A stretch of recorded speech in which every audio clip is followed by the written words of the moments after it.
अस्सलाम वालेकुम एवरीवन। अस्सलाम वालेकुम।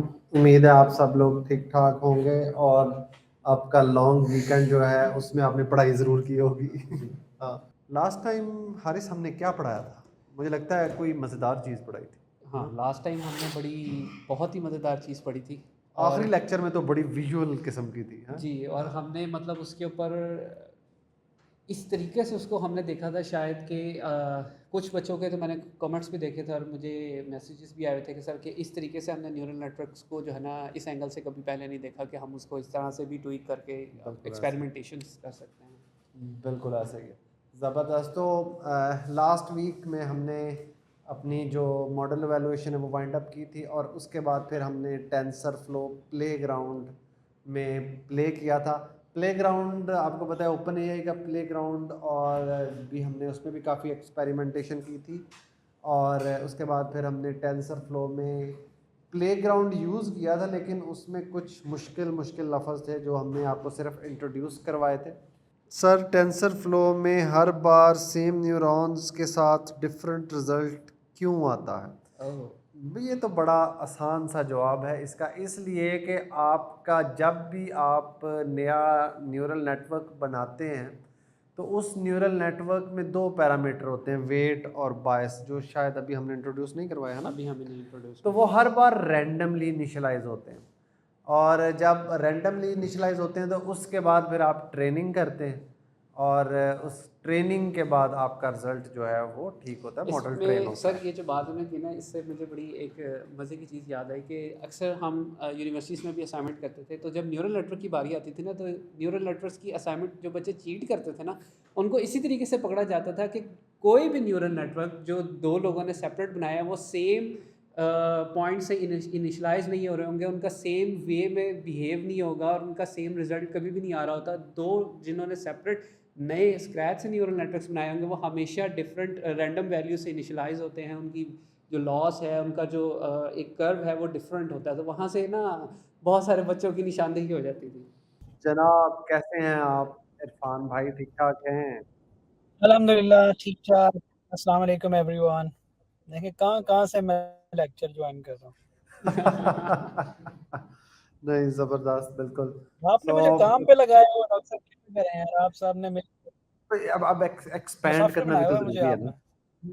नहीं नहीं, एक्सपैंड करना भी ज़रूरी है, और इनफैक्ट उसी ऐसे ही एक्सपेंशन से फिर इन बच्चों को हम एक्सपैंड करेंगे और इनका नॉलेज एक्सपैंड होगा, होराइजन एक्सपैंड होंगे, इनके लिए अपॉर्चुनिटीज़ एक्सपैंड होंगी। तो एक्चुअली ये ये बच्चे जो हैं, ये जो हमारे साथ इस वक्त हैं, ये भी इसके स्टेक होल्डर हैं आपकी मेहनत के।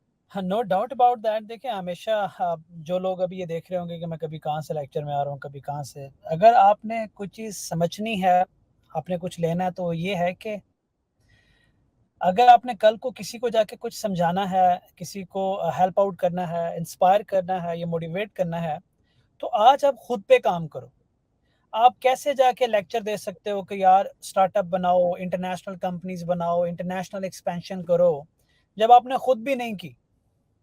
तो 70-80% टाइम अगर खुद पे लगा के 20-30% टाइम आप लोगों पे लगाएंगे तो एक्चुअली वो 20-30% जो टाइम है उसकी जो इफेक्टिवनेस है वो 70-80% हो जाएगी।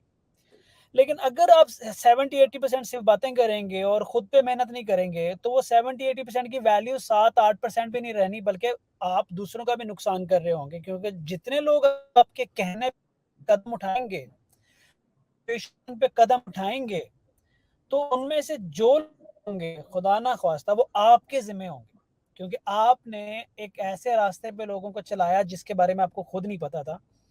हमारे फ्यूचर प्लान्स में ये शामिल है कि हम आप इंटरनेशनल एक्सपेंशन कैसे होती है।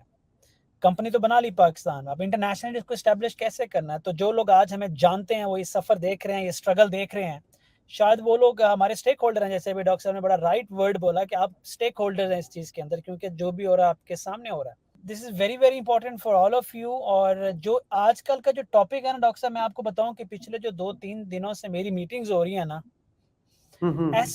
उस मीटिंग के अंदर डिफरेंट प्रोडक्ट और प्रोजेक्ट्स की डिस्कशन हो रही है, गवर्नमेंट लेवल पे हो रही है, डिफरेंट प्रॉब्लम्स को आइडेंटिफाई करके उसको सॉल्व कर रहे हैं। मैं हल्फन ये बात कहता हूं कि अभी तक एक भी मीटिंग ऐसी नहीं हुई जिसकी डिपेंडेंसी 70-80% न्यूरल नेटवर्क पे ना हो।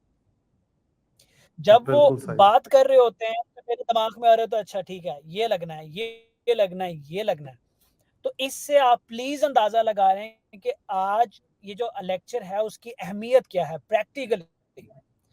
और ऐसा भी टाइम आया कि मुझे न्यूरल नेटवर्क को दोबारा से देखना पड़ा। अब जब हम मीटिंग में होते हैं ना, ये वो लोग जिनको समझ में नहीं आ रहा न्यूरल नेटवर्क, उनके लिए बता रहा हूँ।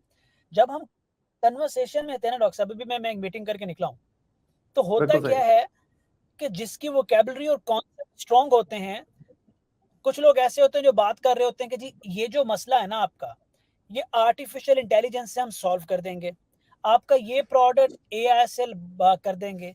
लेकिन एक मेरे जैसा बंदा वो बैठा होता है, वो ये बताता है कि जी ये मसला जो है वो आपका कॉन्वोल्यूशनल न्यूरल नेटवर्क से सॉल्व हो जाएगा, आपका ये बिल्कुल। मसला जो है वो जीएनएन से सॉल्व हो जाएगा।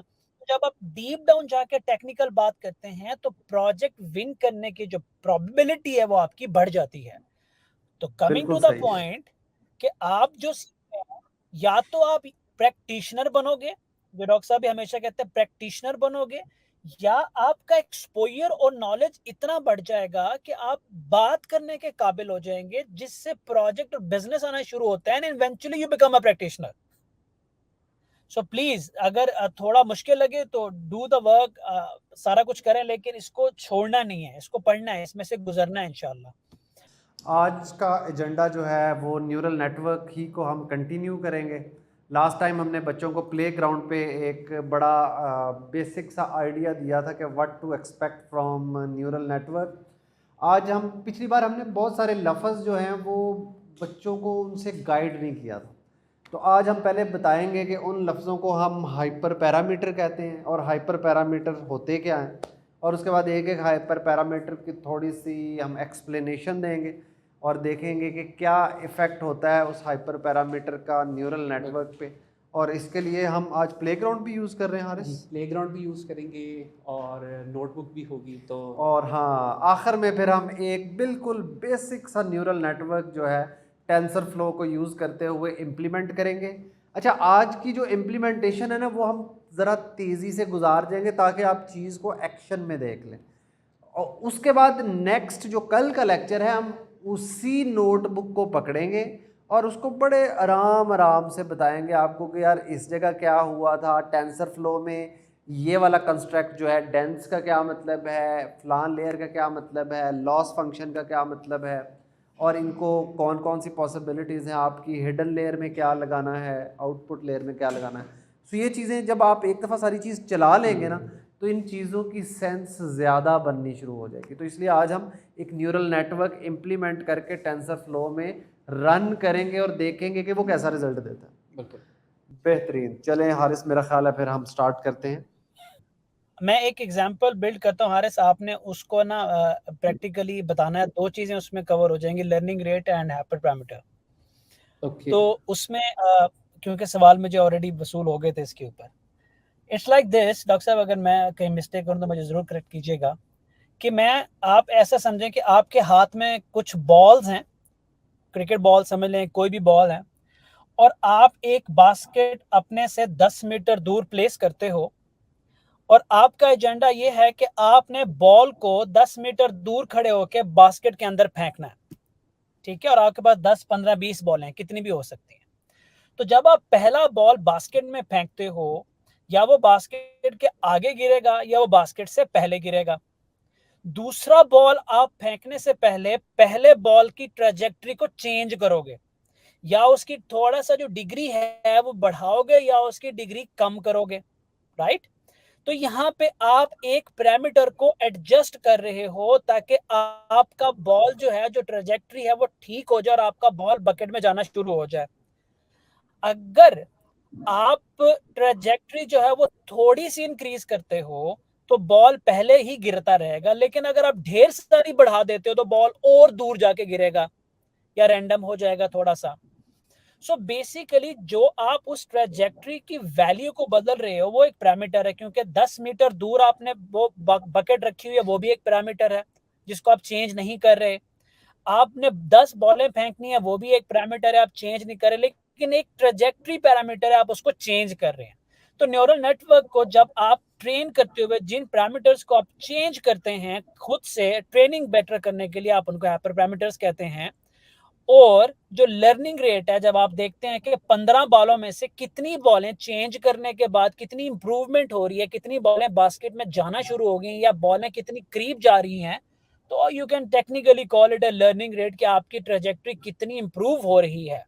इसी के एग्जांपल को आगे आप एपेक्स में भी जा सकते हैं, रेगुलराइजेशन में भी लेके जा सकते हैं। तो एक कॉन्सेप्ट बिल्ड कर लें कि इसको पैरामीटर्स जो आप नेटवर्क को ट्रेन करने के लिए चेंज कर रहे होते हैं, और प्लस लर्निंग रेट है कि किस रेट से जो आपका आप अपने डिजायर्ड रिजल्ट अचीव कर रहे होते हैं। जी बिल्कुल बिल्कुल सही। तो इसमें मैं बस सिर्फ ये ऐड करूँगा कि हाइपर पैरामीटर जो है, इनकी ख़ास बात ये होती है कि इन्हें आप डेटा से लर्न नहीं कर सकते, ठीक है, इसलिए हम इनको हाइपर पैरामीटर कहते हैं। ये दो लफ्ज़ है ना, एक हाइपर पैरामीटर है, एक पैरामीटर है। जो पैरामीटर है वो है न्यूरॉन के अंदर की वैल्यूज़, वो तो आप डेटा से लर्न कर रहे हैं, उनको हम पैरामीटर कहते हैं।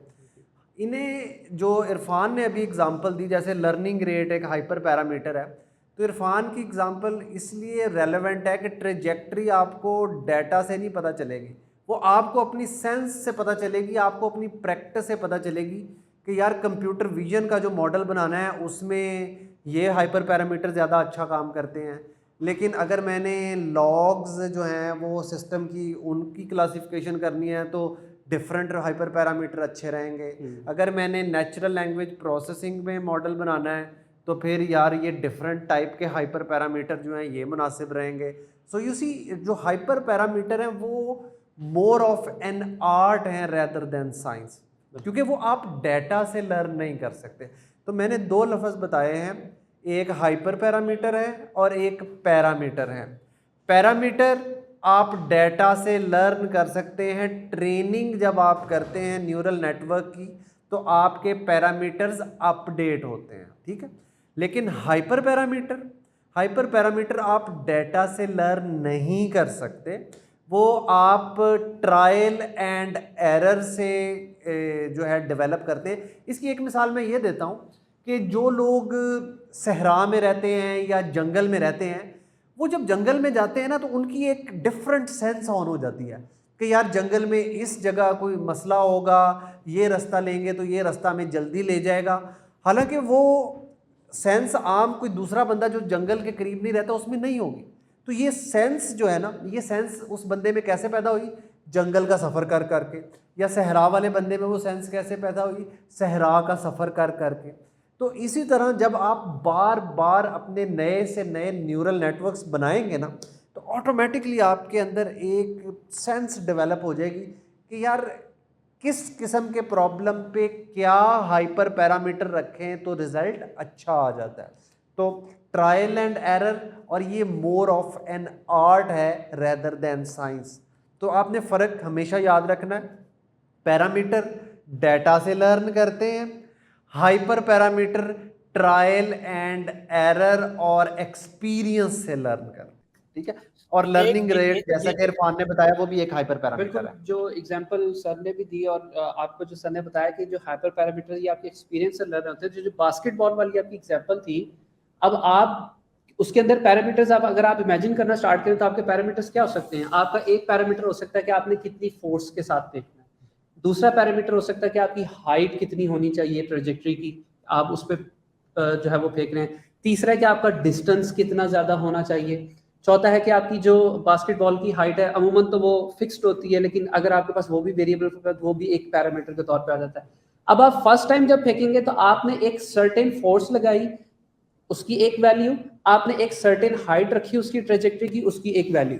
अब उस जो आपने लगा दी, फोर्स लगा दी और आपने बॉल देखा कि वो बॉल मेरी बास्केट के करीब भी नहीं पहुंचा, इट मींस कि मुझे मेरी फोर्स बढ़ानी पड़ेगी, मेरी ट्रेजेक्टरी की जो हाइट है बॉल की, मुझे थोड़ा सा ज्यादा हाइट पे फेंकना पड़ेगा। आपने पैरामीटर्स चेंज किए बेस्ड ऑन प्रीवियस एक्सपीरियंस।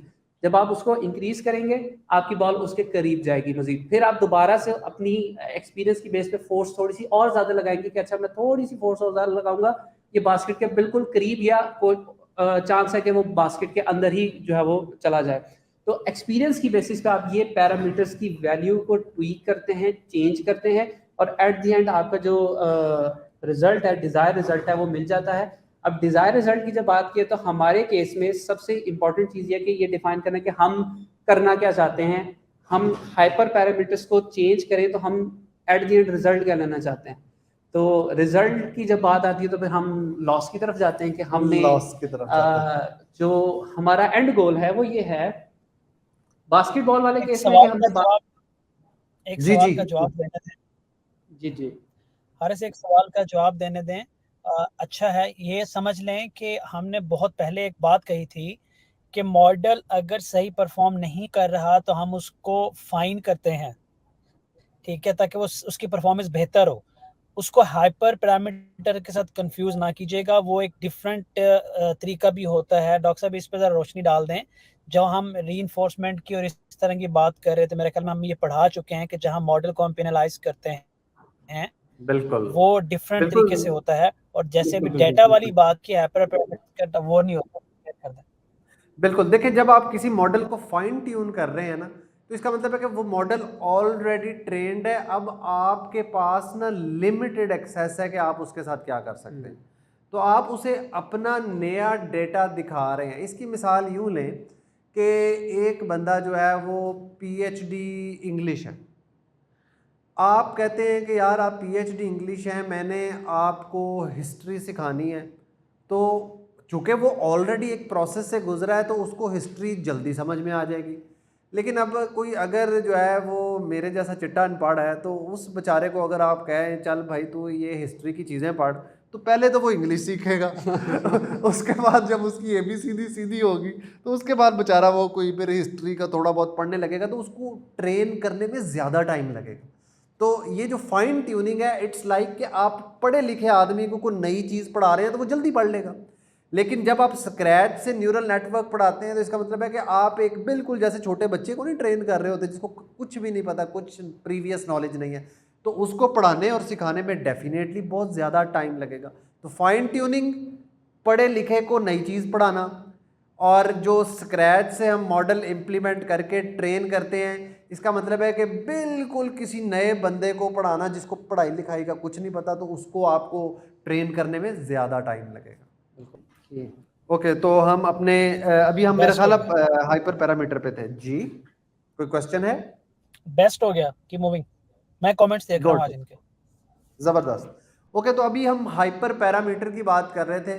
हमारे पास मल्टीपल हाइपर पैरामीटर हैं जो आपको इनसर्कल किए हुए हैं हमने प्रेजेंटेशन में। अगर आपको प्रेजेंटेशन क्लियर नज़र आ रही है तो इसमें जिन जिन चीज़ों पे रेड सर्कल हैं ये सारे हाइपर पैरामीटर। अच्छा, इसके अलावा भी बहुत सारे हैं, तो हम आपको सिर्फ अभी ज़रूरी हाइपर पैरामीटर जो हैं वो बताएंगे, और टाइम के साथ साथ फिर हम इनको इंक्रीज़ करते जाएंगे। तो सबसे पहले मेरा ख्याल है हम लर्निंग रेट के बारे में बताना चाह रहे हैं हारिस। बिल्कुल, लर्निंग रेट के बारे में बताना चाह रहे हैं, लेकिन उससे उस लर्निंग रेट को पढ़ने से पहले हमें ग्रेडियंट डिसेंट के बारे में। ग्रेडियंट डिसेंट, चलें ज़रा गाइड करें हमें क्या होता है। ओके, सो आपको दो बेसिकली वर्ड हैं कि ग्रेडियंट और डिसेंट। ग्रेडियंट का मतलब ये है कि ऐसी कोई भी चीज़ जिसमें ढलान हो, ढलान स्लोप वाली चीज़, ठीक है, ग्रेडियंट उसको कहते हैं। और उसके साथ हमारे पास डिसेंट का लफ्ज़ है। डिसेंट का मतलब होता है कि आपने डाउनवर्ड्स मूव करना है, नीचे की तरफ नीचे मूव उतरना, करना, नीचे उतर, यानी आप छत से जब फर्श पे जाते हैं तो आप डिसेंट कर रहे हो, सीढ़ियाँ उतर रहे होते हैं, तो वो एक ग्रेडियंट डिसेंट हो रहा होता है आपका, ठीक है।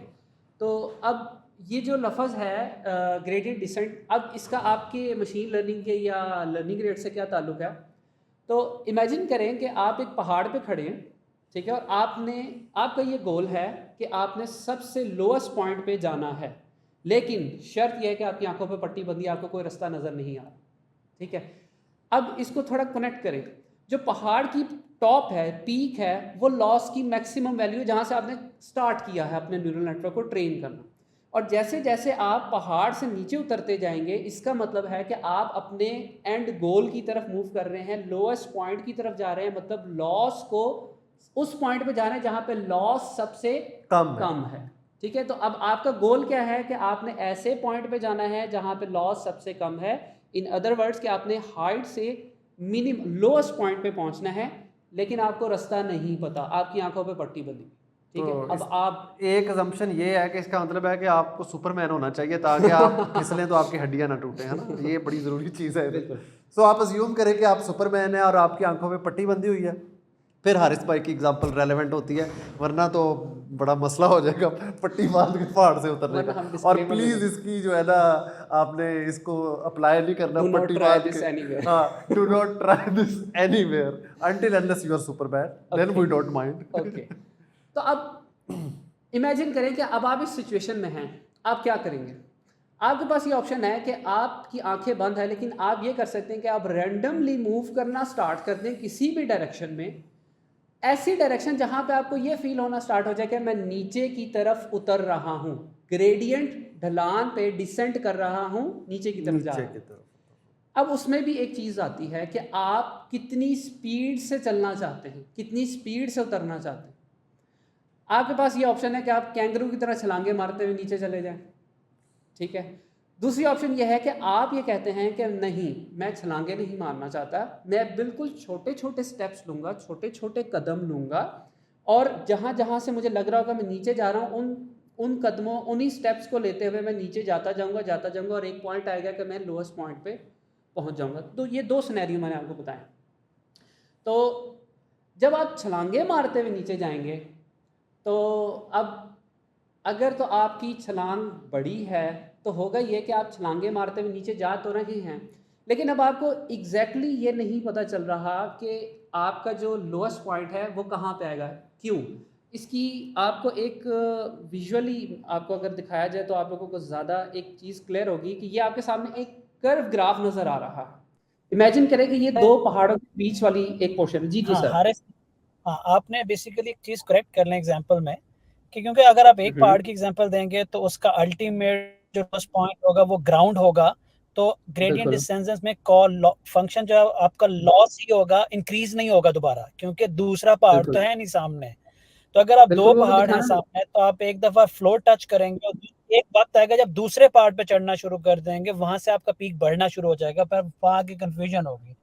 सो इट्स लाइक के 2 पहाड़ हैं, एक से उतर रहे हैं और बस जमीन तक पहुंचना, दूसरे पे नहीं चढ़ना, वरना आपका लॉस जो है हाँ, वो बढ़ जाएगा। वादी में जाना है, वादी में, वादी। वैली में। तो वैली में क्या होता है कि आपके पास इट्स लाइक पहाड़ दिस या होते हैं और बिल्कुल बीच में आपके पास एक लोएस्ट पॉइंट मौजूद होता है।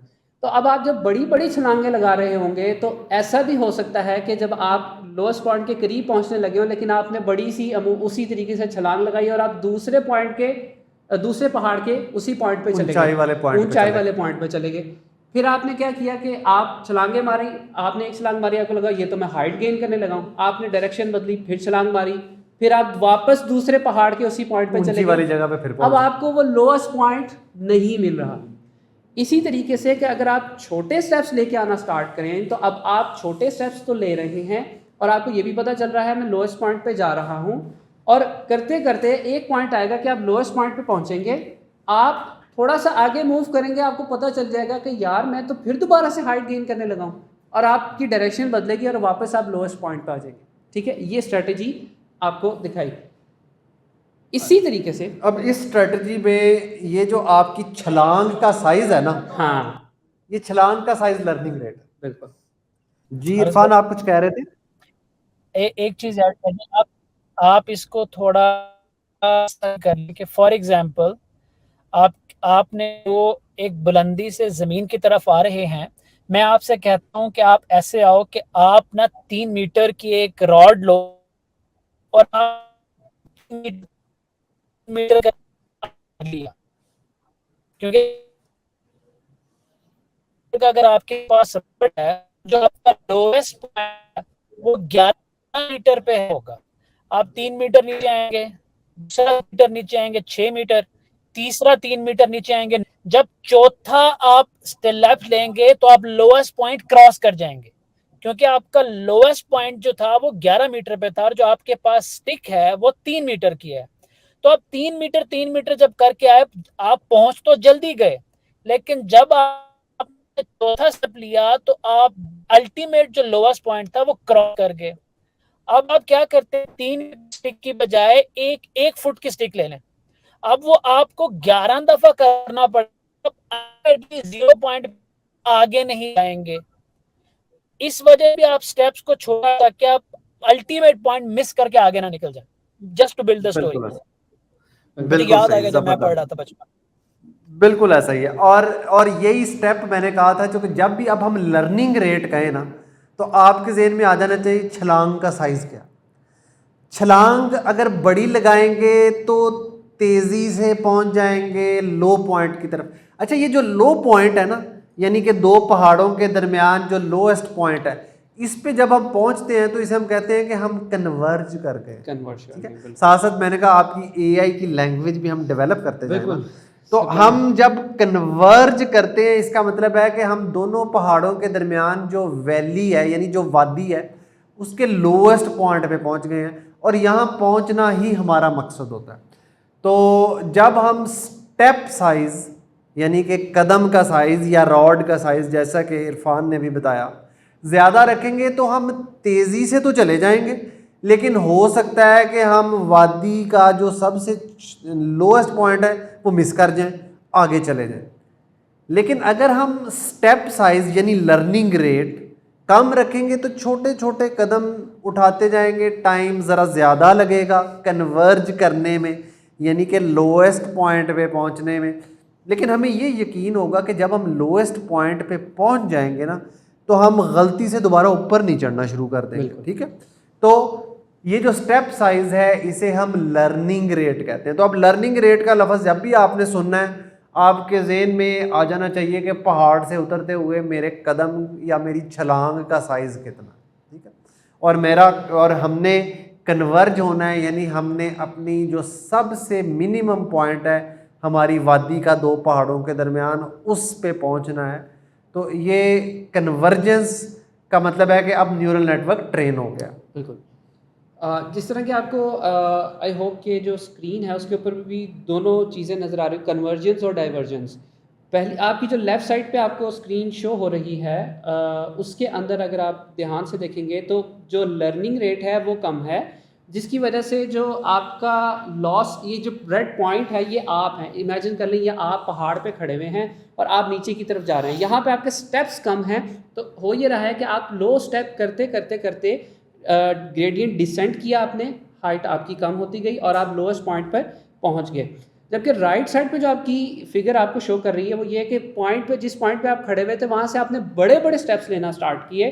वो बड़े बड़े स्टेप्स लेने से नुकसान ये हुआ कि जब आप लोएस्ट पॉइंट के करीब पहुँचे, आपके कदम इतने बड़े थे कि या तो आप उस लोएस्ट पॉइंट को क्रॉस करके आगे चले जाते थे, वापस आते थे तो फिर आप उस लोएस्ट पॉइंट से बहुत पीछे चले जाते थे। तो ये जो पॉइंट बार बार उन्हीं दो पॉइंट्स के दरमियान फ्लक्चुएट करता जा रहा है, लेकिन एग्जैक्टली लोएस्ट पॉइंट पे नहीं जा रहा, कन्वर्ज नहीं हो रहा। कन्वर्ज नहीं हो रहा।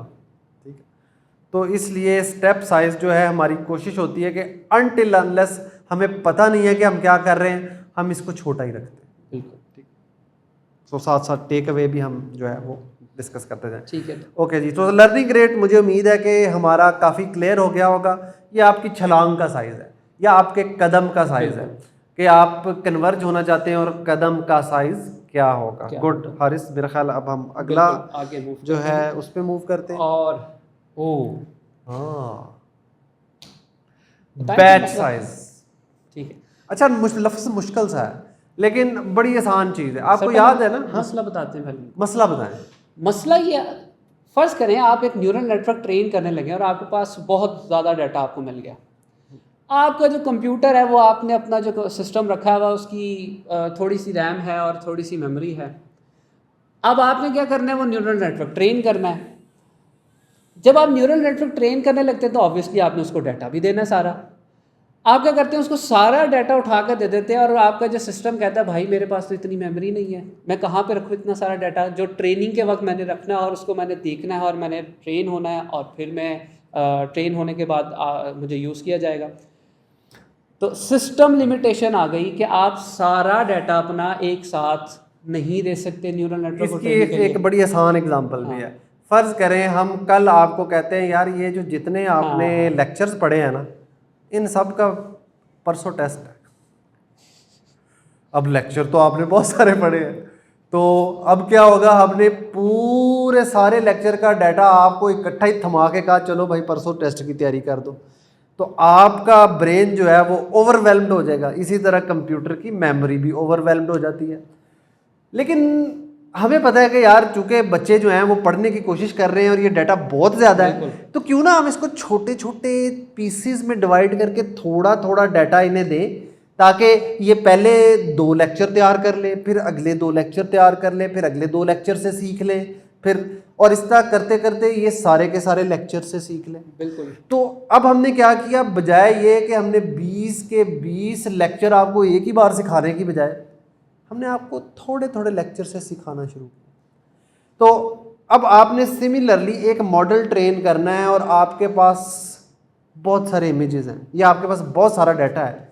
बजाय ये कि आप सारा ही डाटा एक दफ़ा मॉडल को कहें चल सीख, नहीं तो तेरी पिटाई होगी, तो वो बेचारा मजबूरन फिर पिटाई करवाएगा। सर बच्चों के लिए ये एक, क्योंकि हमारी ऑडियंस जो है वो बहुत ज़्यादा जो मैट्रिक के और एफएससी के स्टूडेंट्स हैं, तो आप लोगों ने टेस्ट सेशन कभी ना कभी ज़रूर दिया होगा, और टेस्ट सेशन का एक स्पेसिफिक पैटर्न ये होता है कि कभी भी पूरा सिलेबस का एग्ज़ाम आपसे नहीं लिया जाता। वो यही करते हैं कि पूरे डाटा को चंक्स में डिवाइड करते हैं कि आज पहले चैप्टर का टेस्ट, फिर दूसरे चैप्टर का टेस्ट, फिर तीसरे चैप्टर का टेस्ट, फिर चौथे का, और करते करते पूरी बुक आपको एक दफ़ा आइट्रेट करवाई जाती है, आपकी एक ही पॉक पूरी हो जाती है। हाँ, ठीक है, क्या खूबसूरत लफ्ज़ बोला आपने। तो अब यूँ समझे कि आपने एक किताब जो है वो पूरी तैयार करनी थी, तो टीचर ने, बड़ा बेनेवलेंट टीचर था, उसने कहा यार पहले एक चैप्टर का टेस्ट दे दो, फिर अगले का दे दो। अब ये चैप्टर क्या है उस पूरी बुक में, ये उसके बैचेस हैं। बजाय ये कि पूरे का पूरा डाटा यानी पूरी की पूरी किताब आपको एक ही दफ़ा थमा के हम कहते चलो सारी किताब तैयार करो, मुश्किल हो जाता। तो उसका आसान तरीका क्या किया, हमने चैप्टर बाय चैप्टर यानी बैच बाय बैच आपकी ट्रेनिंग स्टार्ट की कि पहले आप चैप्टर 1 तैयार कर लो तो वो पहला बैच हो जाएगा, फिर चैप्टर 2 तैयार कर लो दूसरा बैच हो जाएगा। ठीक है, तो अब ये जो बैचेस, बैच साइज का मतलब है कि किताब में 20 चैप्टर थे, तो आप ये भी कर सकते हैं कि एक एक चैप्टर दें बच्चे को, आप ये भी कर सकते हैं 2-2 चैप्टर दें। तो ये बैच साइज है, और बैच साइज भी एक हाइपर पैरामीटर है। मतलब एक क्लास बहुत लाइक है, मुझे पता है यार ये इनके इंटरेस्ट से मुझे आइडिया हो गया कि यार ये पढ़ने वाले बच्चे हैं, मैं बैच साइज ज़्यादा करके कहूँगा यार तुम लोग 4-4 चैप्टर तैयार करो। बिल्कुल।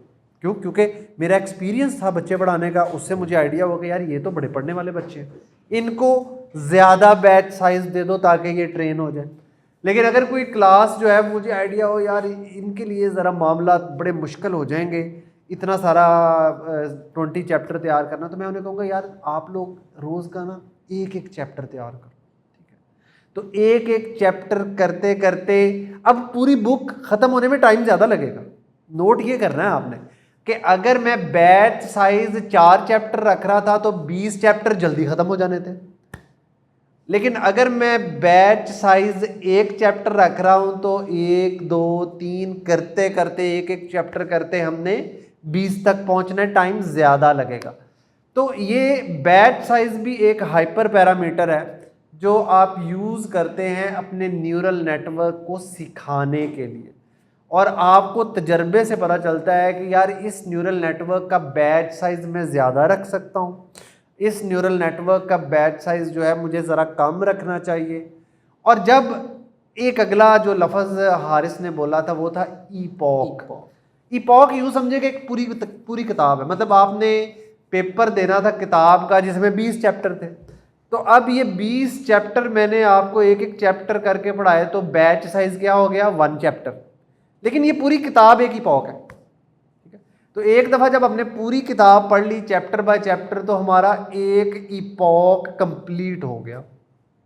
इसी तरह अगर मैंने न्यूरल नेटवर्क को 10,000 इमेजेस पे ट्रेन करना था और मैंने न्यूरल नेटवर्क को हर बैच साइज में हज़ार इमेजेस दिए, तो यानी अब यहाँ पूरी किताब कितनी है 10,000 इमेजेस, और हर चैप्टर कितना है 1000 इमेजेस। ठीक है, तो बैच साइज और ईपॉक का ताल्लुक जो है वो आपको क्लियर होना चाहिए कि आप पूरे ईपॉक यानी पूरी किताब के हिस्से करते हैं और वो बैच साइजेस बन जाते हैं। लेकिन इसका ये मतलब भी तो है ना, अगर मैंने आपको किताब बहुत ही अच्छी तरह पढ़ानी है तो मैं एक दफ़ा पूरी किताब पढ़ाऊँगा, फिर कहूँगा चलो दोबारा से पढ़ना शुरू कर दो, दूसरी बार, चलो तीसरी बार भी पढ़नी शुरू कर दो, तीसरा इपॉक, चलो चौथी बार भी ये किताब पढ़ो, चौथा इपॉक। तो जितनी बार मैं पूरी किताब आपको पढ़ाऊंगा वो उतने इपॉक्स हो जाएंगे। तो इसका मतलब है कि मेरी एग्जांपल में जब मैंने 10,000 इमेजेस कहे थे तो मैंने न्यूरल नेटवर्क को पहली बार पूरे 10,000 इमेज एक दफ़ा दिखा दिए सिखाने के लिए, तो एक इपॉक कंप्लीट हो गया। मैंने दूसरी बार सारे के सारे 10,000 इमेजेस न्यूरल नेटवर्क को दिखा दिए सिखाने के लिए, दूसरा इपॉक कंप्लीट हो गया। और इसी तरह तीसरा, चौथा। और मुझे कैसे पता चलेगा यार ये न्यूरल नेटवर्क 8 इपॉक के बाद अच्छा सीख जाता है, और दूसरा न्यूरल नेटवर्क जो है नहीं यार ये दूसरा न्यूरल नेटवर्क तो 20 इपॉक के बाद सीखता है। कंप्यूटर विजन के जो न्यूरल नेटवर्क है यार उनको तो बाज़ दफ़ा 100 इपॉक्स देने पड़ते हैं। सो यू सी, तो इधर फिर एक्सपीरियंस आ जाएगा। तो इसलिए हम बैच साइज को भी हाइपर पैरामीटर कहते हैं, और हम नंबर ऑफ इपॉक्स जिन पे हमने अपना न्यूरल नेटवर्क ट्रेन करना है उन्हें भी हम हाइपर पैरामीटर कहते हैं।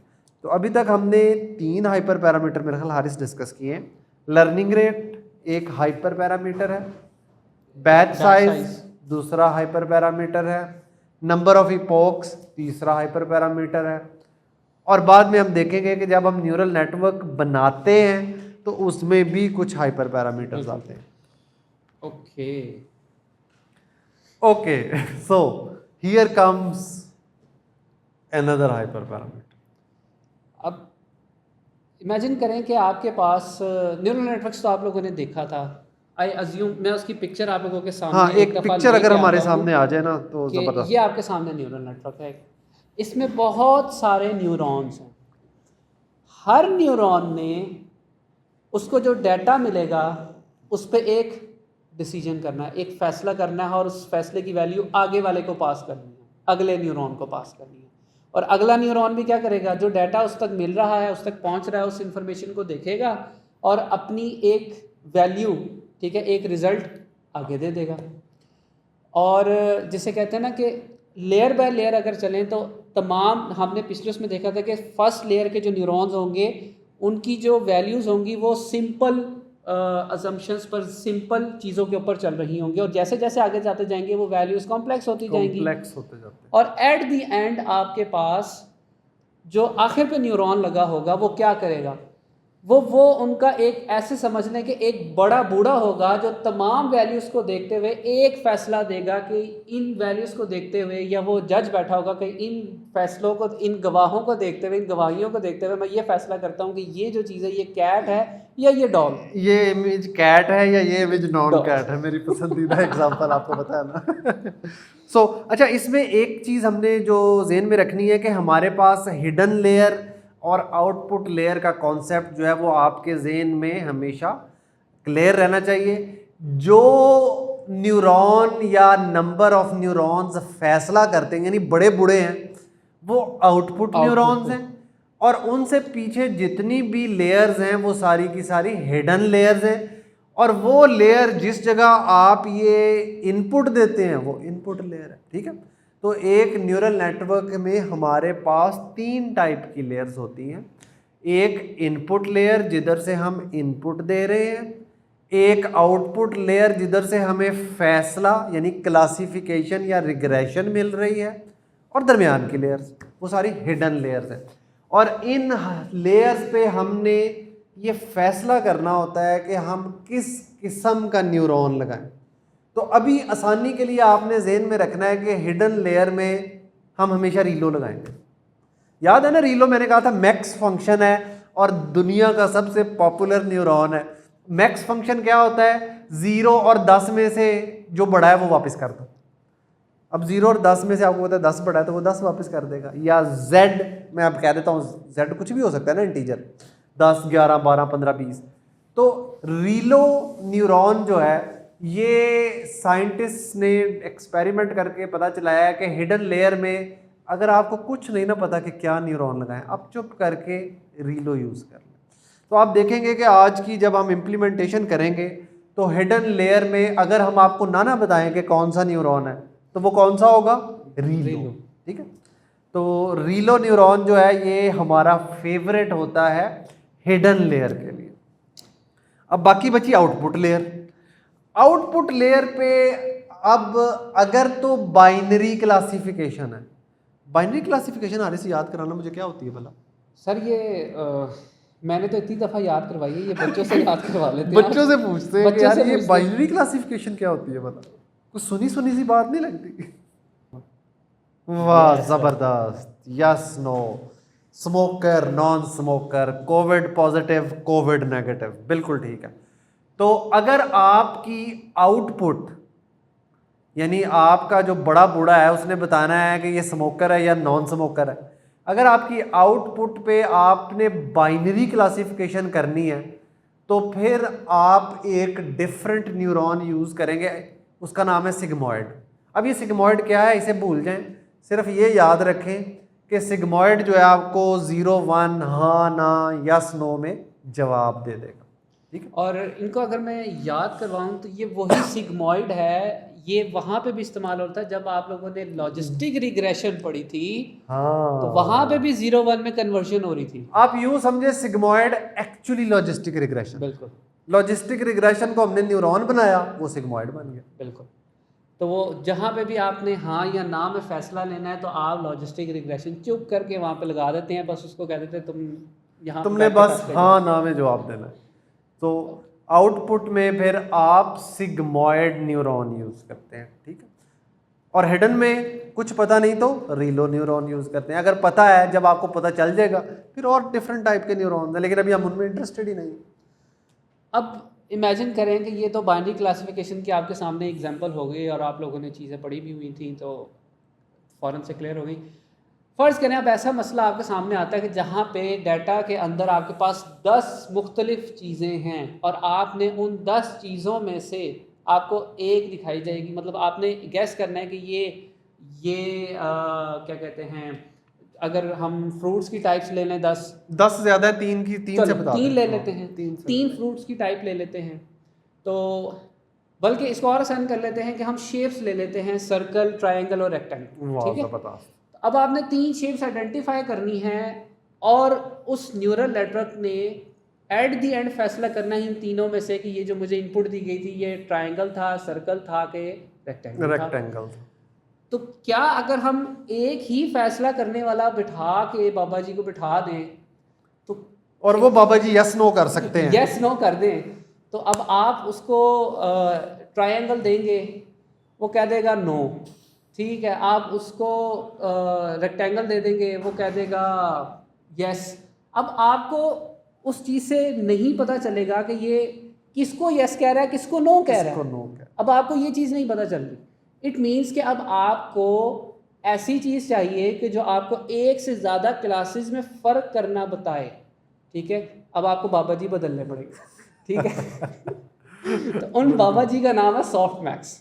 ठीक है, अब वो क्या करते हैं, वो ये करते हैं कि हर शेप के अगेंस्ट मेरा ख्याल है सॉफ्ट मैक्स बाबों की कौंसल है। बिल्कुल, वहाँ पे जिसे कहते हैं ना, अगर आपकी 3 क्लासेस हैं, तीन आपके बाबे बैठे 3 होंगे। बाबा जी बैठे होंगे, तीनों अपना अपना फैसला सुना देंगे। ठीक है, और उनके फैसले में होगा क्या, वो वैल्यू देंगे आपको कि ये जो शेप है ना, मेरे हिसाब से ये 90% ये वाली शेप है। ठीक है, हर शेप के आगे वैल्यू आ रही होगी, तो जो वैल्यू सबसे ज़्यादा आपको शो हो रही होगी वो वाली शेप आपकी होगी। ठीक है, जिन बाबा जी का जो फैसला जितना ज़्यादा मजबूत होगा उतनी ज़्यादा वो वाली शेप आप कहेंगे कि ये मैंने ट्रायंगल दी थी और बाबा जी ने कहा ये ट्रायंगल है। तो ये जो बाबों की कौंसल है ना, ये एक डिफरेंट न्यूरॉन है और इस न्यूरॉन का नाम है सॉफ्ट मैक्स। ठीक है, तो जब भी आपने मल्टी क्लास क्लासिफिकेशन करनी है तो आउटपुट लेयर पे आप बाबों की कौंसल बैठाएंगे और उस बाबों की कौंसल का नाम है सॉफ्ट मैक्स। अच्छा, अब इसमें एक ख़ास बात ये है कि बाबों की कौंसल में बाबे कितने रखने अगर तो आपके डाटा में 3 क्लासेस हैं तो कौंसल में 3 बाबा जी होंगे। अगर आपकी नंबर ऑफ क्लासेस 4 हैं तो कौंसल में 4 बाबा जी होंगे। और अगर आपकी नंबर ऑफ क्लासेस n है, n कुछ भी हो सकता है ना, 4 5 6 8 10, तो कौंसल में भी n बाबा जी होंगे।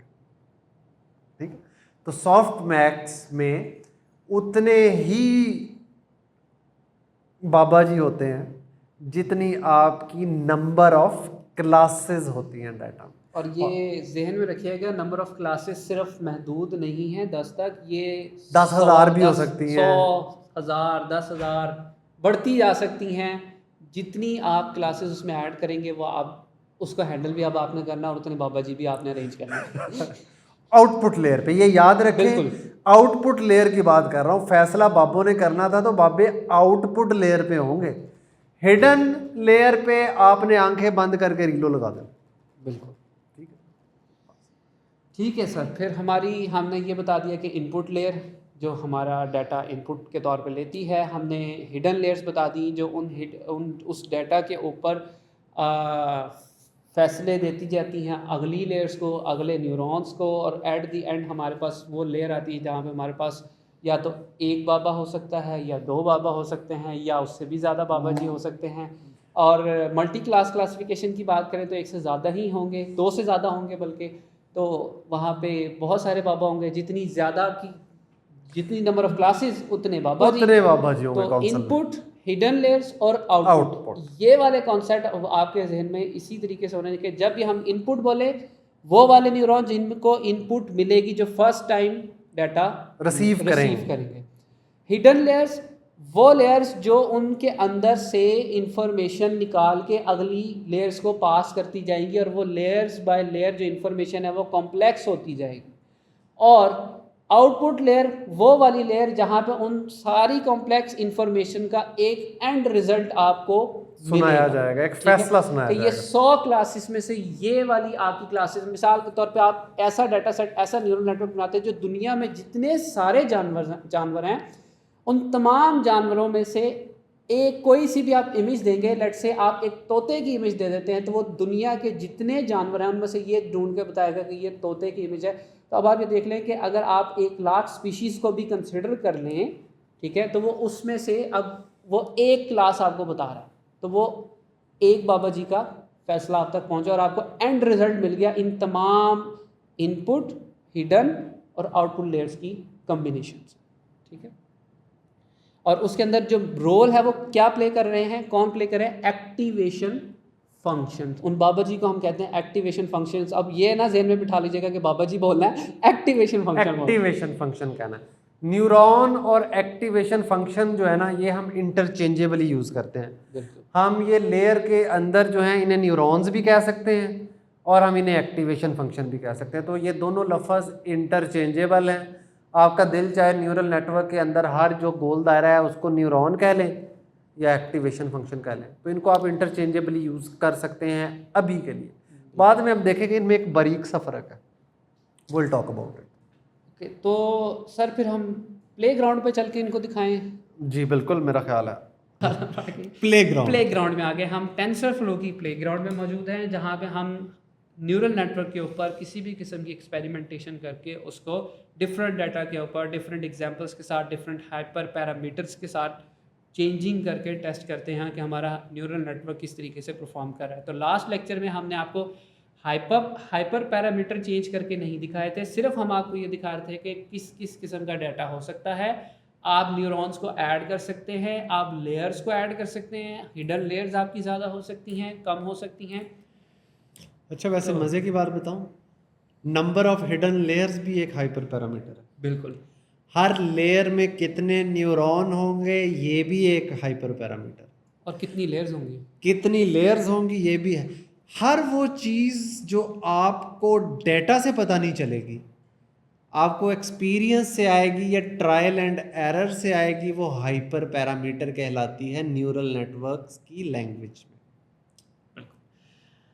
चलें जी, फिर अच्छा जी, अब आपके पास क्विक रिकैप के प्ले बटन है, इपॉक्स का एक पैरामीटर, हाइपर पैरामीटर है, एक लर्निंग रेट है और एक एक्टिवेशन फंक्शन है, और ये मैं हाईलाइट कर रहा हूँ बैच साइज़ है। ये वाले हाइपर पैरामीटर हमने, ये 4 हाइपर पैरामीटर आज डिस्कस किए हैं, इनको देखते हैं।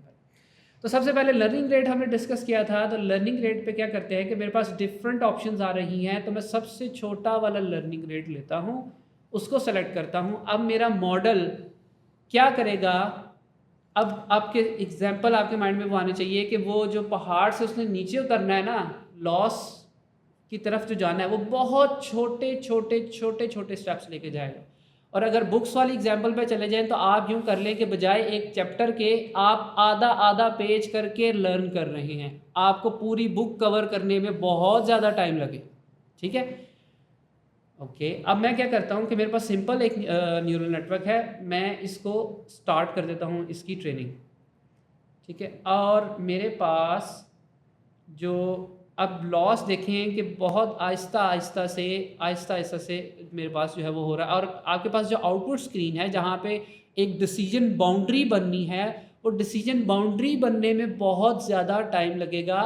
टाइम से मुराद क्या है, एक तो टाइम वैसे ही आपका ज़्यादा लग रहा है और आपकी जो इपॉक्स हैं वो बहुत ज़्यादा होंगी, क्योंकि हर इपॉक में वो बहुत थोड़ा थोड़ा करके लर्न कर रहा है। बिल्कुल ऐसे। बहुत थोड़ी सी इंफॉर्मेशन उसको मिलती है, तो जो पूरी किताब की इंफॉर्मेशन उसको याद करने में बहुत ज़्यादा आइट्रेशंस, बहुत ज़्यादा इपॉक्स लगेगी।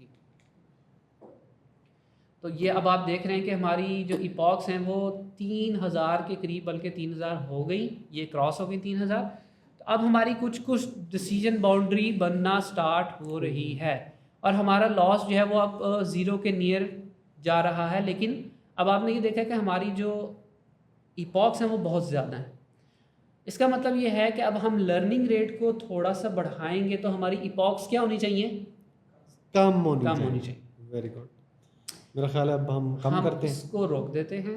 अब हम लर्निंग रेट सेलेक्ट करते हैं 0.001। हाँ मेरा ख्याल इससे एक्सपेरिमेंट करते ठीक है, हैं। इससे एक्सपेरिमेंट करते हैं। मैं इसको रीसेट कर देता हूँ एंड अब इसको मैं दोबारा रीस्टार्ट करता हूँ और ये हमारा मॉडल बस जिसे रोक कहते दे हैं मेरा कि ख्याल ये कन्वर्ज हो गया। कन्वर्ज हो और अब गया। आप देख रहे हैं कि लॉस का जो कर्व है, अगर मेरा पॉइंटर आपको नज़र आ रहा है, वो कितनी स्पीड से नीचे आया है कि आपने स्टेप ज़्यादा तेज़ी से बड़े बड़े स्टेप लिए हैं तो आप फ़ौरन नीचे आ गए। जब आप छोटे छोटे स्टेप ले रहे थे तो आपकी जो स्पीड है नीचे आने की वो बहुत स्लो थी। और अगर मैं लर्निंग रेट और कितना रखें sir, 0.1। Let's experiment with, okay ठीक है जी। अब मैंने चलाया, ओह ये तो चलते साथ ही एकदम से ड्रॉप हुआ और ये उस जगह पर पहुंच गया है। कन्वर्ज। इट मीन्स हाँ कन्वर्ज हो गया है। मैं क्या करता हूँ, जब प्ले बटन दबाता हूँ वो बड़ा क्विकली जाता है, तो मैं स्टेप वाइज, ये देखें मैंने सिर्फ एक इपॉक की है और एक इपॉक में वो आपको डिसीजन बाउंड्री नज़र आना शुरू हो गई, आपका लॉस नीचे जाना शुरू हुआ। दूसरी इपॉक की, तीसरी इपॉक की, फोर्थ, फिफ्थ, सिक्स, ये कह लेंगे ऑलमोस्ट 6th इपॉक पे वो कन्वर्ज हो गया। ओके, अब ज़रा बड़ा रख लेते हैं लर्निंग रेट। ठीक है, अब हमने वैल्यू सेलेक्ट कर ली है 3। मैं स्टार्ट करता हूँ और ये क्या हुआ, एकदम से आप ड्रॉप किए और आपका जो मॉडल है वो कन्वर्ज भी हो गया। अब इसको ज़रा बिल्कुल स्लो उसमें देखते हैं तो क्या होगा, ये पहली ही इपॉक पे डिसीजन बाउंड्री आपको मिल गई, लेकिन हर केस में ऐसा नहीं होगा। ये प्रॉब्लम सबसे सिंपल है अगर आप नोट करें। सिंपल प्रॉब्लम है। हर दफ़ा पहाड़ी इतनी अच्छी नहीं Smooth होगी कि नहीं होगी स्मूथ नहीं कि- होगी कि आप एक ही डायरेक्शन में गए और आपको रास्ता मिल गया। पहाड़ी कॉम्प्लेक्स भी हो सकती है ठीक है, तो आपका रास्ता मुश्किल भी हो सकता है। तो अब क्या, अब इसके ऊपर एक्सपेरिमेंट करते हैं। अब ये क्या हो रहा है, ये नहीं कभी भी कन्वर्ज होना। अब ये जो फ्लक्चुएशन आपको नज़र आ रही है, ये वही फ्लक्चुएशन है जो हम आपको बता रहे थे कि कभी भी आप लोएस्ट पॉइंट पे नहीं पहुंचेंगे। आप जिस पॉइंट पे मौजूद हैं आप उससे इधर उधर नेक्स्ट पहाड़ी पे जाएंगे, उस पॉइंट से वापस उसी पहाड़ी पे आएंगे, फिर उधर ही उन्हीं पॉइंट्स के दरमियान मूव करते रहेंगे, कभी लोएस्ट पॉइंट तक नहीं पहुंचेंगे। ये डाइवर्जेंस है। ठीक है क्या, ओके।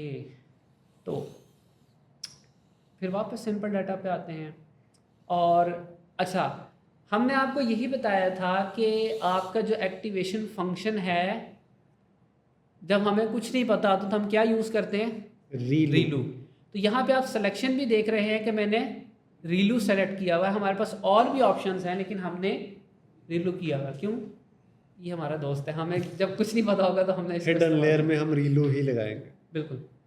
अब हम ये करते हैं कि बैच साइज़ जो हमारे पास ऑप्शन है, इस बैच साइज़ को फुल मैक्सिमम जितना हम ले जा सकते हैं 30 पे, उस पे ले जाते हैं। और लर्निंग रेट नॉर्मल वापस मेरे ख्याल 0.001 पे ले जाए, नहीं नहीं नीचे नीचे ये ये वाला। हाँ कोई एक मुनासिब सा रख लें। ठीक है जी, अब हमने एक मुनासिब सी लर्निंग रेट की वैल्यू रख ली है और बैच साइज़ हमने फुल मैक्सिमम जितना हम उसको इंक्रीज़ कर सकते थे वो हमने कर दिया है। और अब इसको हमने ट्रेनिंग स्टार्ट की और ये कन्वर्ज होना स्टार्ट हो रहा है।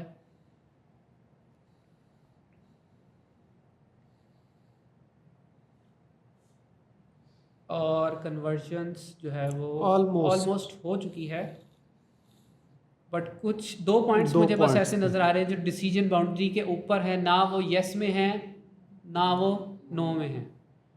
तो ये जितना, और आई थिंक के थोड़ा सा वो डिसीजन बाउंड्री के अब मूव होना स्टार्ट हो गए हैं, रिफाइन हो गए हैं, लॉस refine हमारा हो वो गए, कम हो बिल्कुल, गया ना बिल्कुल। 0.06। ठीक है जी, इसको यहाँ पे रोक देते हैं। अब ऐसा करते हैं कि इसी सिचुएशन के ऊपर लर्निंग रेट हमारा वही है, बैच साइज हम क्या करते हैं कम करके 5 कर देते हैं। 5 से 6 कर दें। ठीक है जी, 5 हो गया। अब इसको चलाते हैं उसी लर्निंग रेट के ऊपर। अब हमारी जो डिसीजन बाउंड्री है, अगर आप नोट करें तो हमारा ट्रेनिंग लॉस बहुत जल्दी 0.0403 पे पहुंच गया। ऐसा क्यों हो रहा है सर? ये एक अच्छा सवाल है, क्यों जी ऐसा क्यों हो रहा है? एक ही बार सारी किताब दी तो आपसे याद नहीं हुई सही तरह, तो हमने कहा यार थोड़ा थोड़ा करके याद कर लो, थोड़ा टाइम ज़्यादा लगा लो, ज़्यादा अच्छी पढ़ाई हो जाए। और इसलिए पहले जब बच्चों के एक ही दफ़ा पूरी बुक के एग्ज़ाम लिए जाते थे, उनकी जो परसेंटेज थी मार्क्स की वो 60% 65% होती थी, और अब बच्चे अब 100% को टच कर रहे होते हैं। वो इसी वजह से होता है कि उनका जो टेस्ट सेशन लिया जाता है उसमें उनका जो बैच साइज़ होता है वो कम करते जाते हैं, लेकिन उनकी जो इपॉक्स है वो बढ़ाते जाते हैं, और उनका रिज़ल्ट क्या होता है, उनकी एक्यूरेसी क्या होती है, वो बढ़ जाती है फिर। और वो फिर आपको पता चलता है कि बोर्ड के अंदर बच्चों ने 1100 में से 1100 नंबर ले लिए। 1100 में से 1103 भी ले सकते हैं मेरा ख्याल। वो फिर मॉडल ख़राब है। ठीक है, ओके। आई थिंक आप लोगों को अब जो हमने प्लेग्राउंड पे आपको दिखाया है, कोशिश हमने ये की है कि आपको लर्निंग रेट कम करके दिखाएं तो मॉडल कैसे काम करता है, लर्निंग रेट ज़्यादा करके दिखाएं तब कैसे काम करता है, और एक नॉर्मल लर्निंग रेट के ऊपर वो मॉडल किस तरीके से काम करता है। और बैच साइज़ का आपको हमने पूरी कोशिश की है कि आपको एक तो एग्जांपल हमने आसान रखी और बैच साइज़ आपको कम करके और फुल करके दिखा दिए कि जो कन्वर्जेंस है वो किस तरीके से हो रही है। तो यही चीज़ें आप लोगों के कॉन्सेप्ट्स के लिए थी। अब इस एग्जांपल को आप जितना मर्जी कॉम्प्लेक्स कर लें, आप इसके साथ जब खुद इस पे एक्सपेरिमेंट करेंगे तो प्लेग्राउंड के अंदर आप मल्टीपल डाटा कॉम्प्लेक्स कर लें, उसके साथ बहुत सी चीज़ों के साथ आपके पास अनलिमिटेड जिसे कहते हैं ना कम्बिनेशंस हैं एक्सपेरिमेंट्स के, तो आप वो एक्सपेरिमेंट कर सकते हैं और आपको वो चीज़ें मिलती जाएंगी। अब हम मूव करते हैं अपनी नोटबुक की तरफ, जहाँ पे हमने आप लोगों को ये दिखाना है कि आप एक सिंपल जिसे कहते हैं ना एक न्यूरल नेटवर्क को यूज़ करते हुए एक एग्जाम्पल आपके सामने ना हम सॉल्व करके दिखाएंगे, उसको भी हम ज़रा एक्सप्लेन करेंगे जब हम नोटबुक के ऊपर मूव करते हैं। तो ये एक अच्छा क्वेश्चन है कि नॉर्मल लर्निंग रेट क्या है। देखिए normal learning rate it should be 0.001 और उसके करीब करीब कोई भी जो है, ये एक मुनासिब लर्निंग रेट है स्टार्ट करने के लिए। और याद रखें कि लर्निंग रेट हाइपर पैरामीटर है, तो हर प्रॉब्लम के लिए लर्निंग रेट फ़र्क हो सकता है। तो ये आपको एक्सपेरिमेंट से पता चलेगा कि यार एनएलपी का प्रॉब्लम के लिए किस तरह का लर्निंग रेट यूज़ किए करें, विजन के लिए कैसे करें, कोई और डोमेन है तो उसके लिए कैसे करें। बिल्कुल, ओके जी। लास्ट लेक्चर में हमने आपको इंट्रोडक्शन दिया था टेंसर फ्लो का, ठीक है। तो हमने उसकी इंस्टॉलेशन या बेसिक कोई ऐसा स्ट्रेस नहीं की थी। तो आज हमारा नोटबुक दिखाने का मकसद ये भी है कि आपको वो चीज़ों के बारे में पता चल जाए। अब इसमें एक चीज़ आप ध्यान में रखें कि टेंसर फ्लो को हमें प्रोवाइड किया है गूगल ने, और हम यूज़ कर रहे हैं गूगल की कोलैब नोटबुक, ठीक है। अब गूगल ने जो चीज़ें बनाई हैं वो बाय डिफ़ॉल्ट हमें वो कोलैब नोटबुक के अंदर अवेलेबल कर देता है कि हम बग़ैर इंस्टॉल किए भी उनको यूज़ कर सकते हैं। अनलेस अनटिल कि हमें कोई बहुत ही स्पेसिफिक वर्जन उस चीज़ का चाहिए तो हम उस स्पेसिफिक वर्जन को इंस्टॉल करते हैं, लेकिन हम उस चीज़ को इंस्टॉल किए बगैर भी यूज़ कर सकते हैं। इसकी एक एग्जांपल मैं आपको दिखाता हूँ कि ये ऊपर मैंने 2 सेल्स में लिखा हुआ है पिप इंस्टॉल टेंसरफ्लो, और एक और चीज़ है पिप इंस्टॉल केरास। ये क्या चीज़ है, ये तो हमने नहीं बताई थी। जिस तरीके से हम पाइथन यूज़ कर रहे थे ना, पाइथन हमें एक लैंग्वेज मिल गई जिससे हम प्रोग्रामिंग कर सकते हैं, लेकिन उसके अंदर हमें डिफरेंट लाइब्रेरीज मिल रही थी, ठीक है। इसी तरीके से हमने आपको एक लाइब्रेरी दिखाई थी कि जनाब मैटप्लॉटलिब एक लाइब्रेरी है, लेकिन उसके अंदर हमने आपको सीबॉर्न सिखाई। क्यों कि सीबॉर्न ने मैटप्लॉटलिब के फंक्शंस को यूज़ करते हुए उसको और आसान आपके लिए कर दिया है। काम मैटप्लॉट भी यही करती है कि आपको ग्राफ प्लॉट करके देगी, लेकिन वो थोड़ा सा मुश्किल होगा, हर चीज़ आपको खुद बनानी पड़ेगी। सीबॉर्न ने ये किया कि आपके लिए वो चीज़ें आसान कर दी कि सिर्फ बटन दबाते जाओ, काम होता जाएगा। इसी तरीके से टेंसरफ्लो वो फ्रेमवर्क है जो आपको हेल्प करता है न्यूरल नेटवर्क्स और इस तरह के मॉडल्स बनाने में, लेकिन केरास उसके ऊपर ऑन टॉप ऑफ दैट एक फ्रेमवर्क आपको बना दिया है कि वो आपको और ज़्यादा हेल्प कर देगा कि उसके अंदर बिल्ट इन फंक्शन बने हुए हैं लर्निंग रेट के लिए, एक्टिवेशन फंक्शंस के लिए। आपके पास डेटा सेट आप लोगों ने उसके ऊपर प्री प्रोसेसिंग करनी है, आपका काम बहुत आसान हो जाएगा इसको यूज़ करते हुए। तो हम टेंसरफ्लो यूज़ करें, on top of that Keras को यूज़ करेंगे जो हमारे लिए ही हेल्पफुल है। न्यूरल नेटवर्क्स की बिल्ट इन फंक्शन उन्होंने और हमारे लिए बना के ऑलरेडी रखती हैं, तो हमें बनाने की ज़रूरत नहीं है, हमने उनको यूज़ करना है, ठीक है। मैं अब इनको इंस्टॉल ना भी करूँ, मैं नीचे वाला सेल एग्जीक्यूट कर दूँ तो वो इंस्टॉलेशन मेरी ऑलरेडी उसके अंदर मौजूद है। इट मीन्स कि आपकी तो बहुत ज़्यादा ज़िंदगी आसान होगी कि अब आप इंस्टॉलेशन की ज़रूरत नहीं। अब आपके पास मैं कुछ चीज़ें क्विकली बता दूं कि मैं क्या कर रहा हूँ। TensorFlow dot Keras dot data sets कि उसके अंदर से ही जो टेंसरफ्लो की लाइब्रेरी है on top of that Keras, उसके अंदर क्या मौजूद है, हमारे पास डाटा सेट्स का एक पोर्शन मौजूद है, उस ठीक है मॉड्यूल है। उस मॉड्यूल में से हम क्या करें कि एक डाटा सेट ले रहे हैं जिसका नाम है एमनिस्ट। क्या नाम है? एमनिस्ट।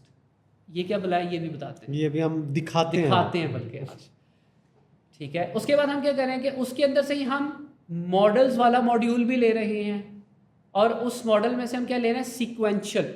सीक्वेंशियल मीन्स क्या होगा, ऐसा मॉडल जो किस तरह चलता है, एक सीक्वेंस में चलता है, ठीक है। उसमें सीक्वेंस से लेयर्स आएंगी, ठीक है। इस तरह आप इतना इसको ज़हन में रखिएगा। फिर हमारे पास लेयर्स आती हैं, ठीक है, और लेयर्स में से हम क्या कर रहे हैं, डेंस वाला मॉड्यूल ले रहे हैं। फिर हमारे पास यूटिल्स आती हैं, बेसिकली कुछ हमारे जिसे कहते हैं ना हेल्पिंग फंक्शन, बस ये हेल्पिंग फंक्शंस होते हैं जिनको हम यूज़ करते हैं। अब क्या करते हैं, हमने क्या किया कि जो एमनिस्ट वाला मैंने डाटा लिया था उसके आगे मैंने फंक्शन यूज़ किया डॉट लोड का। हमारे पास ये X train, Y train, X test, Y test, ये हम बहुत ज़्यादा दफ़ा जो है वो कर चुके हैं ऑलरेडी, तो हमारे पास डाटा सेट की स्प्लिटिंग हो चुकी, ठीक है। आगे क्या कर रहे हैं, आगे ये कर रहे हैं कि हम आपको ना डाटा सेट ये सेल एग्जीक्यूट करते हैं और आपको जो डाटा सेट है ये दिखाते हैं कि एमनिस्ट है क्या चीज़ है क्या। हमारे पास एक डाटा सेट मौजूद है जिसके अंदर ऐसे डिजिट्स की पिक्चर्स मौजूद हैं जो हाथ से लिखे हुए हैं, कि आपने हाथ से कागज़ के ऊपर 0 से लेकर 9 तक जितने डिजिट्स थे वो लिखे, और हर डिजिट को हर दफ़ा डिफरेंट अंदाज में लिखा, ठीक है। 9 को कभी सिंपल तरीके से लिखा, कभी इस तरह लिखा कि वो ना पहचाना जाए, कभी 5 को लिखा, कभी 5 को इस तरह से लिखा कि वो मिक्स हो जाए 6 के साथ। इस तरह की हर इमेज आपने उसमें ऐड कर दी। अब आपके पास ये जो डाटा सेट है इसमें 0 से लेकर 9 तक डिजिट होंगे।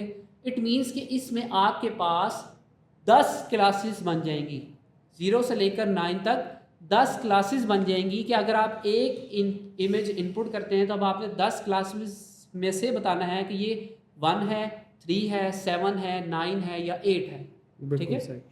तो एमनिस्ट यूँ समझें कि हैंड रिटन डिजिट्स हैं, और आपके पास क्योंकि हर बंदा डिफरेंट तरीके से लिखता है ना, मैं 5 किसी और तरह लिखता हूँ, हारिस किसी और तरह लिखता होगा, इरफान किसी और तरह लिखते होंगे, तो हर कोई डिफरेंट तरीके से लिखता है। हमने क्या किया, इन सब की तस्वीरें इकट्ठी की। अच्छा ये पिक्चर्स हैं और अब हमने क्या करना है, न्यूरल नेटवर्क को एक तस्वीर देनी है और उससे पूछना है बता इस तस्वीर में 0 से लेके 9 तक में से कौन सा डिजिट लिखा हुआ है। तो इसका मतलब है कि अब ये जो प्रॉब्लम हम न्यूरल नेटवर्क जो बना रहे हैं ये मल्टी क्लास क्लासिफिकेशन है। बिल्कुल। क्यों? क्योंकि हमारे पास 10 क्लासेस है। अब आप कहेंगे कि 9 तक तो 9 डिजिट है, तो 10वां डिजिट कौन सा है? 0। 0 से लेके अगर आप 9 तक काउंट करेंगे तो आपके पास 10 डिजिट बनेंगे, ठीक है। तो इसलिए मैं कह रहा हूँ कि इसमें हमारे पास 10 क्लासेस हैं।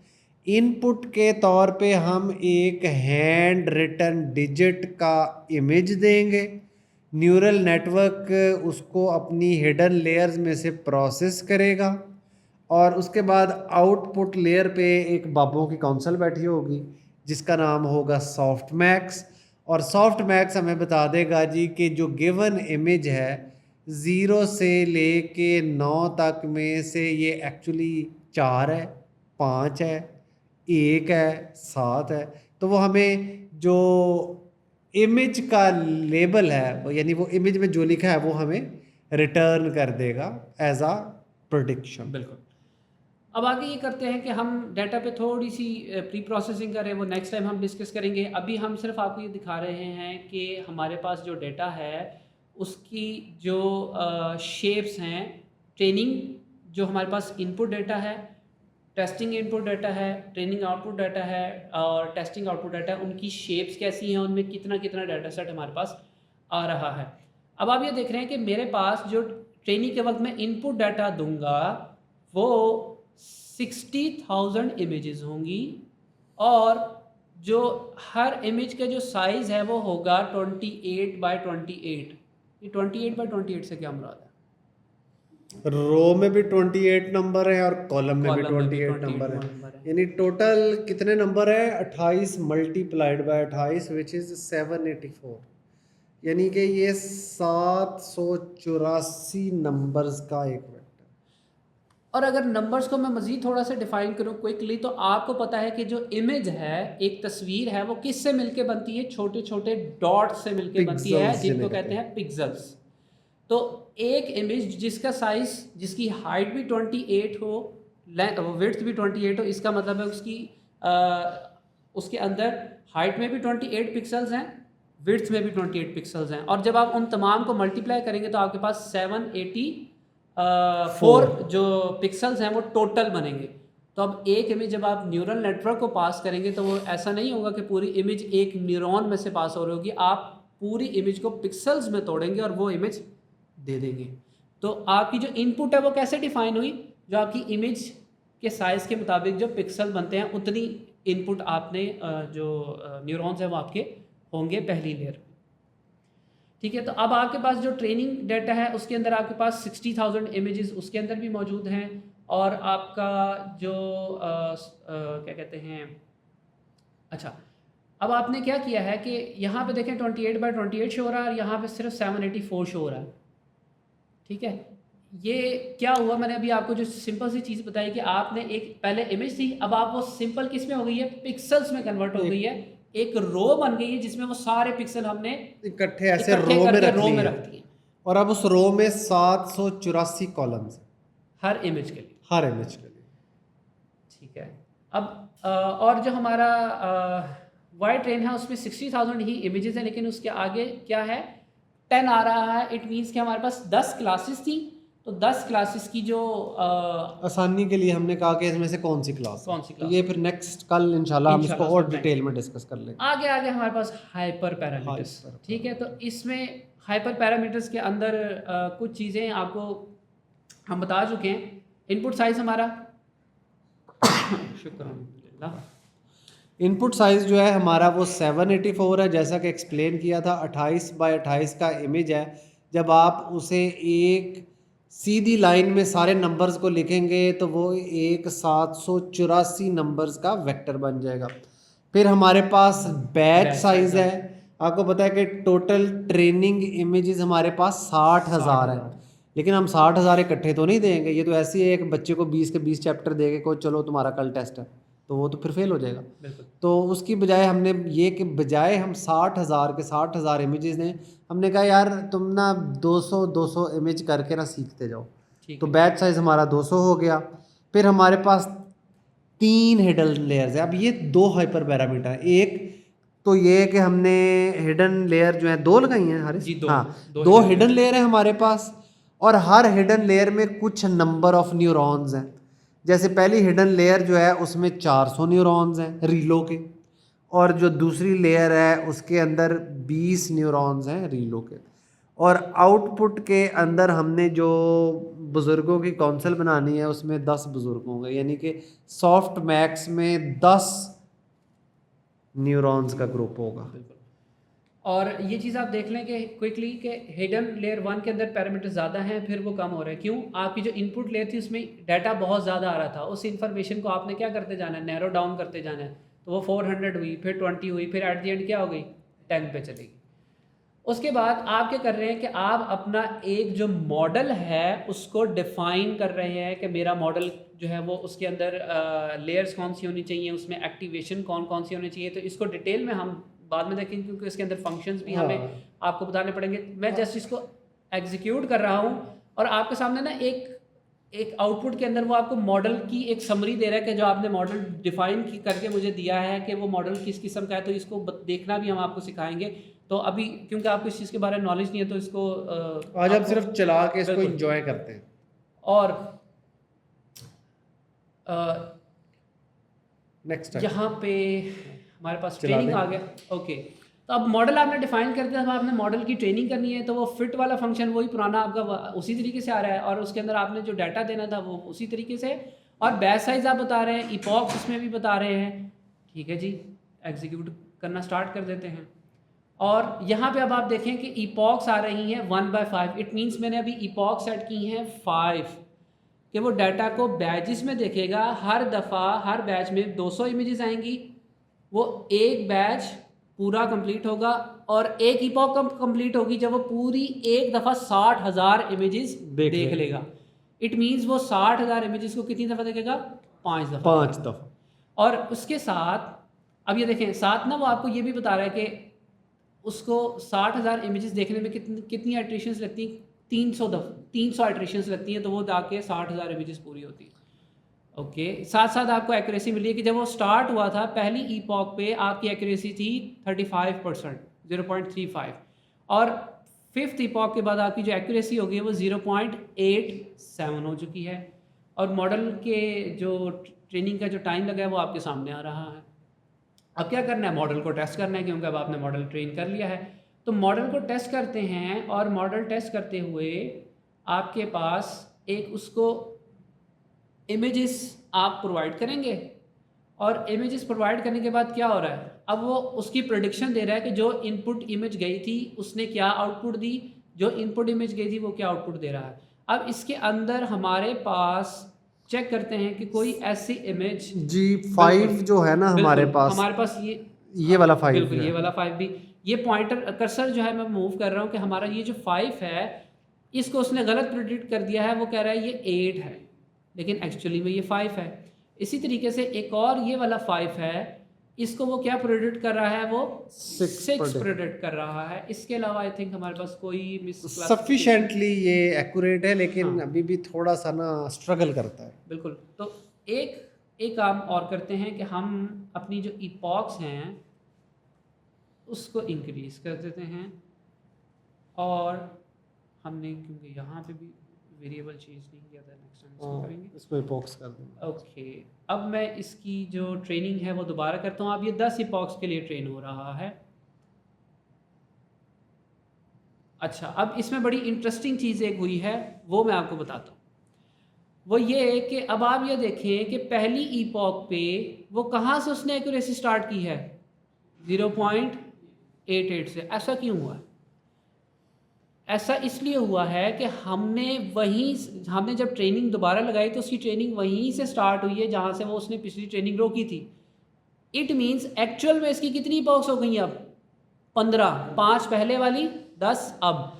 अब आपने अगर स्क्रैच से 10 करनी है तो फिर आपने डाटा दोबारा से लोड करना है और अपना जो मॉडल है वो डिफाइन करेंगे। फिर जब आप ट्रेनिंग पे लगाएंगे तो वो फिर स्टार्ट से स्क्रैच से ट्रेनिंग स्टार्ट होगी।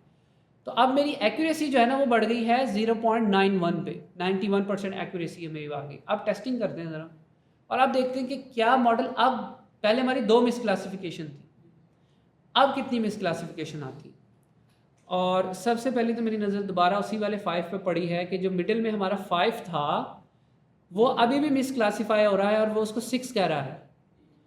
उसके अलावा हमारी तमाम जो क्लासिफिकेशंस थी वो बिल्कुल ठीक हुई हैं। करेक्ट। और उसकी एक रीज़न भी हमें बड़ी नज़र आ रही है कि वो जो 5 है वो एक्चुअली भी बड़ा लिखा ही 6 से 6 मिलता की फॉर्म जुलता में कॉम्प्लेक्स करके लिखा हुआ, तो मॉडल के लिए वो जज करना जो है वो मुश्किल हो रहा है। तो ये आपके पास एक बड़ा सिंपल सा न्यूरल नेटवर्क है जो इमेजेस को लेता है, इमेजेस के अंदर डिजिट्स थे, उसने उसके ऊपर ट्रेनिंग हुई। अब वो डिजिट्स को रिकग्नाइज करता है कि अब आप उसको कोई इमेज देंगे तो वो क्या करेगा, वो आपको बता देगा ये किस डिजिट की इमेजेस हैं। इट मीन्स ये तो इमेजेस थी, आप कोई और इमेजेस भी यूज़ कर सकते हैं, उसके ऊपर भी ट्रेनिंग कर सकते हैं, उसके ऊपर इसी तरीके से टेस्टिंग करेंगे और आपके मॉडल्स बन जाएंगे। लेकिन उसमें थोड़ी सी चेंजिंग आपको करनी पड़ेगी, कुछ बातों का ख्याल रखना पड़ता है। तो वो ये बाकी डिटेल्स नेक्स्ट लेक्चर के लिए। बिल्कुल। तो बस ये बता दूं कि ये वाला न्यूरल नेटवर्क जो है ना, इससे मिलता जुलता, ये चेक्स के ऊपर अमाउंट्स पढ़ने के लिए इस्तेमाल होता है। अक्सर बैंक्स जो है ना वो इस किस्म का न्यूरल नेटवर्क चेक्स के ऊपर अमाउंट्स पढ़ने के लिए यूज़ करते हैं। ओके, तो आज का जो हमारा एजेंडा था वो कंप्लीट हो गया, लेकिन एजेंडे में भी एक चीज़ बाकी है। वो इपोक देने के बाद जो आप टेस्ट करते हैं, बिल्कुल, मॉडल की जो पहले टेस्टिंग आपने है। मॉडल को ट्रेन किया, अब आपने मॉडल को टेस्ट करना है। बिल्कुल, अब हमने जो तो बच्चों हमारी को भी टेस्ट जितनी करना है। बिल्कुल सर, हमारी ऑडियंस भी हमारा एक मॉडल है जिसको हम ट्रेन कर रहे हैं। हाँ बिल्कुल सही। हम उनको बैचेस में डाटा दे रहे हैं बैचेस में, और बिल्कुल। वो ट्रेन होते जा रहे हैं। तो आज के बैच पे हमने आपको डाटा दिया है, अब हम देखते हैं कि टेस्ट की क्या एक्यूरेसी आती है। तो विच मीन्स कि आपका जो क्विज है वो वकास भाई से हम रिक्वेस्ट करते हैं जो उसका लिंक है वो कमेंट्स में ड्रॉप कर दें। ड्रॉप कर दें।